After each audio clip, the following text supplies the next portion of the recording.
दक्षिण पोर्चुगलको छिमेकी देश स्पेनमा आप्रवासीको अभूतपूर्व लहर 24 घण्टामै करिब 49,000 मानिस सेउटा प्रवेश।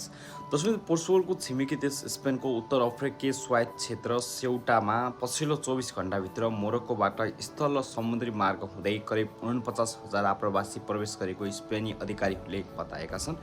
यो सङ्ख्या सेउटाको करिब 83,300 जनसङ्ख्याको आधाभन्दा पनि बढी हो, जसले यस घटनालाई पछिल्लो वर्षकै सबैभन्दा ठुलो आप्रवासी लहरको स्थापित रूपमा हेरेको छ। सार्वजनिक भएका भिडियो र तस्बिरहरूमा हजारौँ मानिस समुद्र पौडेर स्पेन प्रवेश गरिरहेको देख्न सकिन्छ। धेरैजसो युवा पुरुष भए पनि महिला, बालबालिका र शिशु समेत जोखिमपूर्ण यात्रा गर्दै सीमा पार गरिरहेका छन्। अधिकारीहरूका अनुसार प्रवेश गर्नेहरूमध्ये करिब 7,000 नाबालिग रहेका छन्। पछिल्लो केही दिनमा सेउटा पुग्ने प्रयासका क्रममा कम्तीमा 18 जनाको मृत्यु भएको पुष्टि भइसकेको छ। यसैबीच स्पेनको सर्वोच्च अदालतले हालै समुद्रमा रोकिएका सेउटा र मेरिलातर्फ गइरहेका आप्रवासीलाई तत्काल मोरक्को फर्काउन नमिल्ने फैसला गरेको थियो।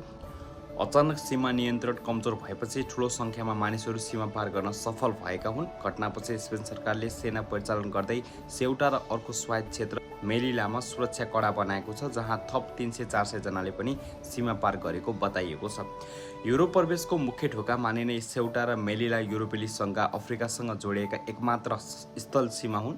गरिबी, बेरोजगारी र असुरक्षाबाट मुक्त भविष्यको खोजीमा हजारौँ मानिसले ज्यानको जोखिम उठाउँदै युरोप पुग्ने प्रयास गरिरहेका छन्। तर यस्ता दृश्यले युरोपियन सपना पछाडिको कठोर यथार्थ पनि एकपटक विश्व सामु उजागर गरेको छ।